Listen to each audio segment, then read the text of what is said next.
क्या आपने कभी सोचा है कि आपका रिटायरमेंट फ्यूचर कैसा होगा? आपके सपने, आपके लाइफ के गोल्स और फाइनेंशियल फ्रीडम के रास्ते क्या हैं? अगर हाँ, तो मैं आपको इस वीडियो में रिटायरमेंट प्लानिंग का पूरा ब्लूप्रिंट बताने वाला हूँ, ताकि मैं आपको आपके फाइनेंशियल गोल तक पहुँचाने में हेल्प कर सकूँ। तो सबसे पहले जानते हैं व्हाट इज रिटायरमेंट प्लान।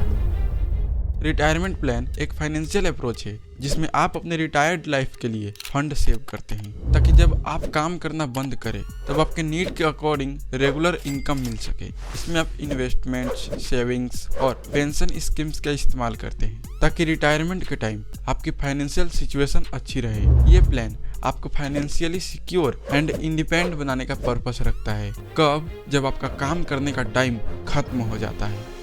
ये था रिटायरमेंट प्लान का डेफिनेशन। अब जानते हैं कि हम लोग रिटायरमेंट प्लानिंग कैसे करें। रिटायरमेंट प्लानिंग करने के लिए कुछ इंपॉर्टेंट स्टेप्स होते हैं। मैं आपको इस वीडियो में 8 स्टेप्स के बारे में बताऊंगा। फर्स्ट स्टेप को समझते हैं।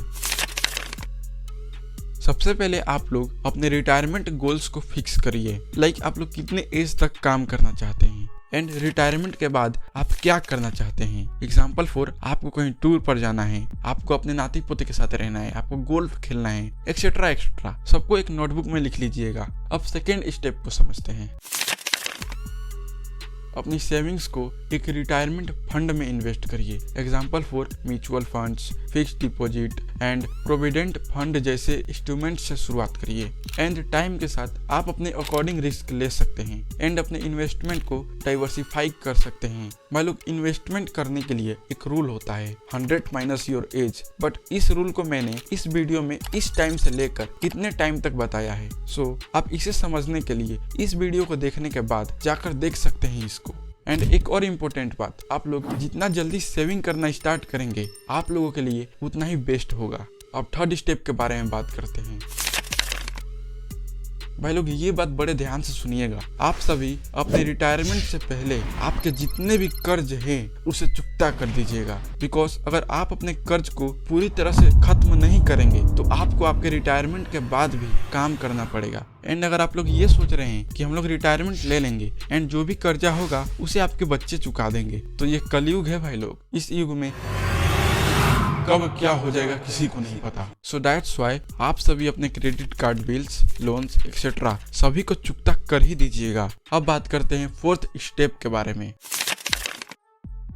अगर पॉसिबल हो तो आप लोग अपने एम्प्लॉयर या गवर्नमेंट के पेंशन स्कीम्स का इस्तेमाल जरूर करिएगा, बिकॉज ये एक स्टेबल इनकम सोर्स रिटायरमेंट के टाइम प्रोवाइड करते हैं। नाउ फिफ्थ स्टेप को समझते हैं। एक अच्छी हेल्थ इंश्योरेंस पॉलिसी लेना रिटायरमेंट प्लानिंग का एक इम्पोर्टेंट पार्ट है। बिकॉज अगर आपके हेल्थ में कोई प्रॉब्लम आ गया तो इस time health insurance policy medical expenses मतलब मेडिकल खर्चों को कवर करेगी। अब बात करते हैं 6 स्टेप के बारे में। आप लोग अपने रिटायरमेंट प्लान को रेगुलर इंटरवल पर रिव्यू करते रहिए एंड अपनी फाइनेंशियल सिचुएशन को देखते हुए आपके नीड के अकॉर्डिंग एडजस्टमेंट करते रहिए। ये कुछ स्टेप्स है रिटायरमेंट प्लानिंग के लिए एंड हर इंडिविजुअल की फाइनेंशियल सिचुएशन डिफरेंट होती है। दैट्स वाई आप अपने सिचुएशन के अकॉर्डिंग प्लान क्रिएट करिए एंड इम्प्लीमेंट करिए। नाउ बाकी के 2 स्टेप्स जो है 7th वाला stop extra expenses and 8th वाला क्रिएट बजट, तो आप इस वीडियो में 7th स्टेप को समझ सकते हैं। एंड ठीक इस वीडियो के बाद आपको 8 स्टेप वाला वीडियो मिल जाएगा, तो